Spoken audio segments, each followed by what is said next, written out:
नाजरीन, मैं हूं कुर्बान बलोच। एज अ पर प्लान चौधरी परवेज इलाही तो बहाल हो गया, लेकिन इमरान खान का काम उतर गया।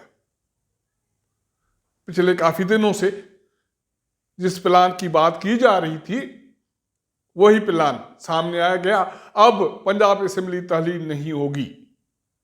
परवेज इलाही इमरान खान के पास भी हीरो हो गए और पीडीएम को भी प्यारे हो गए।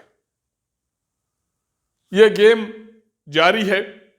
हालांकि दूसरी तरफ दहशतगर्दी ने मुल्क को घेरा है, लेकिन हमारे सियासी जमातें और रियासती इदारे मेरे ख्याल में कुछ सबक सीखने के लिए तैयार नहीं है।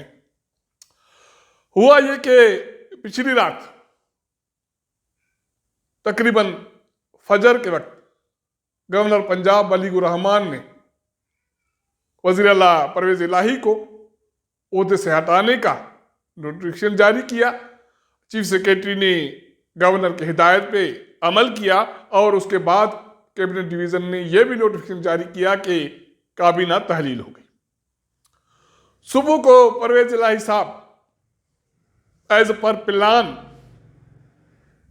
भागते भागते लाहौर हाई कोर्ट पहुंचे और समाअत शुरू हो गई।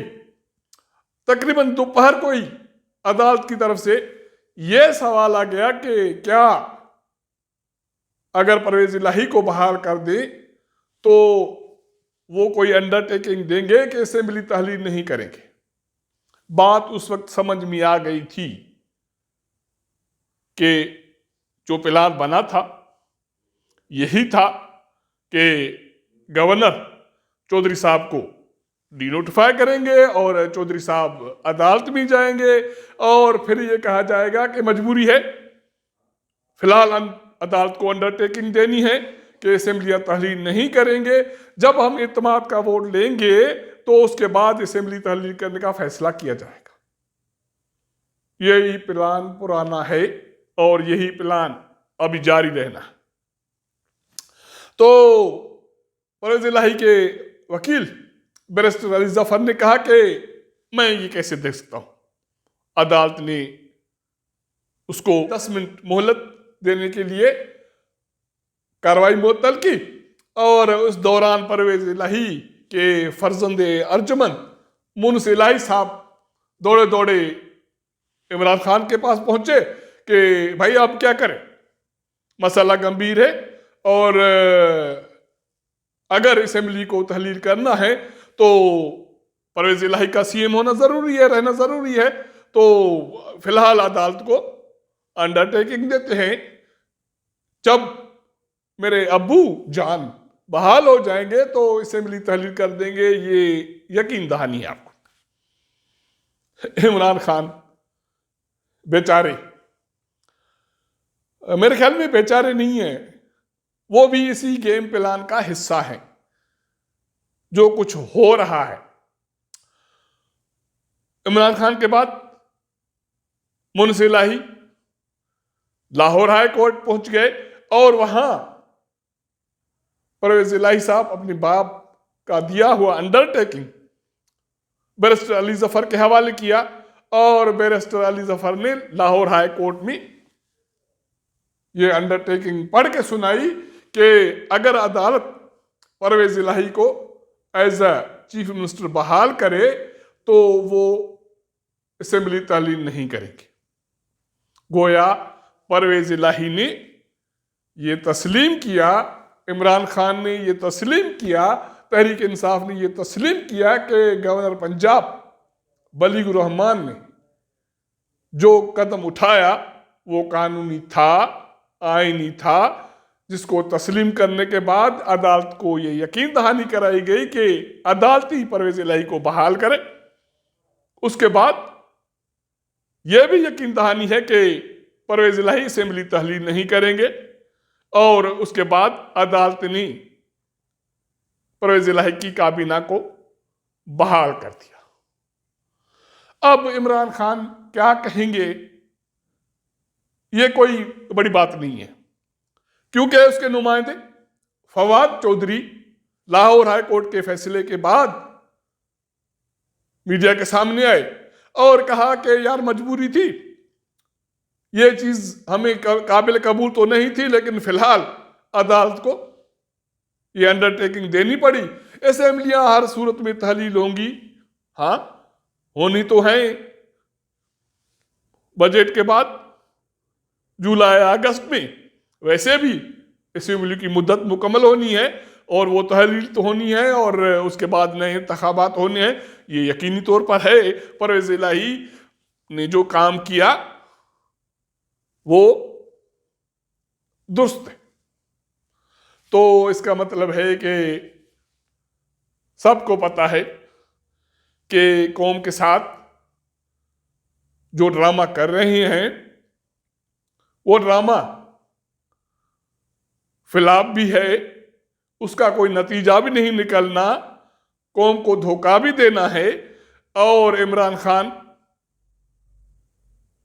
जो सियासत कर रही हैं या जिस तरह की सियासत कर रहे हैं, उससे ये लग रहा है कि उसका काम उतर रहा है, मजीद उतरेगा। आने वाले 6 माह में वो कहां जाके खड़े होंगे, ये कोई ढकी छुपी बात नहीं है। अब सवाल ये उठता है कि क्या इमरान खान ना मानते अंडरटेकिंग देने के हवाले से, तो परवेज इलाही अंडरटेकिंग नहीं देते। तो उसका जवाब ये है कि जिस वक्त लाहौर हाई कोर्ट ने वक्फा किया था और बैरिस्टर अली जफर को ये कहा था कि आपको वक्त देते हैं, मशवरा करें कि परवेज इलाही अंडरटेकिंग देते हैं नहीं देते, उस वक्फे के दौरान उस लम्हे लाहौर में मौजूद वज़ीर-ए-आज़म शहबाज शरीफ ने बड़े चौधरी शुजात हुसैन से मुलाकात की थी। और आपको याद होगा कि पिछले 10-15 रोज से ये टास्क चौधरी शुजात हुसैन के जिम्मे थी कि आप जमानत दें कि परवेज इलाही कोई गड़बड़ नहीं करेंगे, तो पीडीएम उसको अपने गोद में लेने के लिए तैयार है। अब इस वक्त तक परवेज इलाही इमरान खान के भी प्यारे हैं, पीडीएम के भी प्यारे हैं। असेंबली बच गई, अब केपी की असेंबली भी तहलील नहीं होगी क्योंकि पीटीआई ने पहले ही इसको मशरूत कर रखा था। अब परवेज इलाही भी बहाल हो गए, कैबिनेट बहाल हो गई और रोना ये रोया जाएगा कि अदालत को अंडरटेकिंग देना मजबूरी थी तो हमने दे दी। अब 11 तक फिलहाल मामला ये मुलतवी हो गया, अदालत ने फरीकेन को नोटिस जारी कर दिए। अब 11 को जब समाअत होगी तो उसके बाद ये फैसला होगा कि परवेज इलाही को एतमाद का वोट लेना भी है या नहीं लेना। मेरे ख्याल में ऐसा कुछ नहीं होना। अब न कोई एतमाद का वोट होगा, ना असेंबली तहलील होगी, ये मामला इसी तरह चलता रहेगा और इमरान खान एक मरतबा फिर मीडिया पर आएंगे, आवाम के सामने आएंगे, यू टर्न लेंगे, बड़ी तकरीर करेंगे और यही रोना रोएंगे कि एक साला मच्छर आदमी को हिजड़ा बना देता। तो काम फिलहाल इमरान खान का तहरीक इंसाफ का फिर उतर गया। आने वाले दिनों में ये गेम चलती रहेगी, लेकिन जो खतरा दहशतगर्दी के हवाले से मुल्क पर मंडरा रहा है उससे मुल्क की बुनियादें कमजोर हो सकती हैं, मजीद कमजोर हो सकती हैं, जिसका मदावा बहुत जरूरी है, बहुत फौरी है। अब तक के लिए इतना। अगर हमारा यह व्लॉग आपको पसंद आए तो अपने दोस्तों के साथ जरूर शेयर कीजिएगा, अपना फीडबैक दीजिएगा। आपके साथ मुलाकात करेंगे अगले प्रोग्राम में, तब तक इजाजत दीजिएगा। अल्लाह हाफिज़।